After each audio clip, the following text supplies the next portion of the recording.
ready to set sail for the most awesome private getaways in the world. I said, what the hell did I just do? I just bought a friggin' island. Mind-blowing private islands. Look at that view. I mean, it's incredible. And the fiercely independent men who own them. The first thing we had to do was build a bridge. It's the ultimate fantasy.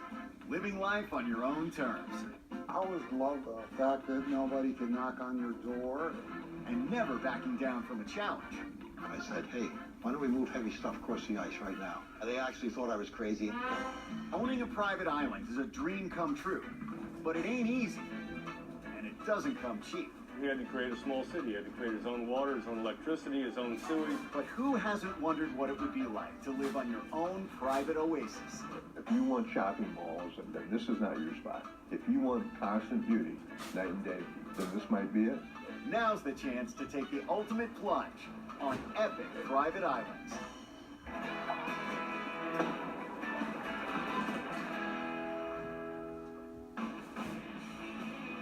This rugged wooded island in upstate New York is 11 acres of pristine forest and granite outcroppings. It's called Petra, meaning rock, because there's more rock than not. Petra Island is heart-shaped, which perfectly embodies what Joe Massaro felt when he first laid eyes on it. I fell in love with the place. When I was 16, 17 years old, we used to come here and water ski every Saturday and Sunday around all of these rich people's houses. Joe never forgot about the island, and after a successful construction career, he returned to the lake and bought the island on the spot. I'm heading back home and I said, what the hell did I just do? I just bought a friggin' island. You know, what am I gonna do with it? Petra Island rises up from the very private Lake Mahopac in upstate New York. And although the island has another extraordinary attribute, first and foremost, it's the natural beauty that lured Joe. The island itself is a gem. It raises almost 100 foot from the water to the center of the island. There's a valley up in here, it's just magnificent. And there's beechnut trees all over the place, some are 200 years old. There's a trail all the way around the island, which I walk all the time. Joe loved the terrain, but what he didn't know was that the small cottage on the island was designed by renowned architect Frank Lloyd Wright in 1949. And better yet, Wright also left behind drawings for a full-scale house he had intended to build on the island. What we're looking at here is copies of the original drawings that Frank Lloyd Wright designed in 1949. Once Joe laid eyes on the design, he was hooked, and vowed nothing would stop him from building the home, even though he only had 3 of Wright's drawings to go on. There's more than enough information to build here, and these drawings prove that. The house is built on a grid system. The grid system that Frank Lloyd Wright used, he starts by dropping one line on a piece of paper. 5 feet later, draws another line. Then he draws one parallel to that, and he draws another one. So when you're finished, it looks like grid paper. Wright designed the house around a gigantic 60-foot granite stone called the Whale Rock. It looks like a breaching whale. And if you look behind me, you'll see a big notch in the Whale Rock. And the first line of the grid is on that notch. So we knew exactly within a ½ inch of where this house was built. The Whale Rock anchors the entire house. The rock starts outside of the house, and it creates the entranceway, comes into the house, into the kitchen, to the dining room, and into the bathroom, and goes right back out into the lake. Once Joe decided to build, he knew he had an uphill battle convincing local officials. There's no way that this town's gonna let me build this house. Anything you build on a lake has to be 100 foot back from the water. This hangs over 40 foot. That means I need a 140 foot variance. What's the chances? Very, very small. Lesson number 1, don't ever bet against Joe. Even though it took several years, he eventually got the dozens of permits he needed. In the meantime, he had to figure out a way to get the heavy construction equipment out to the island. The frigid New York winter came in handy. We had 3 foot of ice up here, so I called my builder up and I said, hey, why don't we move heavy stuff across the ice right now? And we moved everything across the first year on the ice. I took my excavator, backhoe, sand, gravel, as much stuff as I could get in about a 6-week period. During the summers, everything else was ferried in on a fleet of pontoon boats. Workers lived on the island. Without Wright to supervise, Joe took his cues from his previous work. All of a sudden, I become a Frank Lloyd Wright nut. But Frank and I would have got along because I'm a hands-on guy. I did a lot of this work myself. I knew every inch of this building. You know, I directed the contractors. I directed the workers. This massive 75-foot cantilever deck is one of a kind. It's the largest Wright ever designed.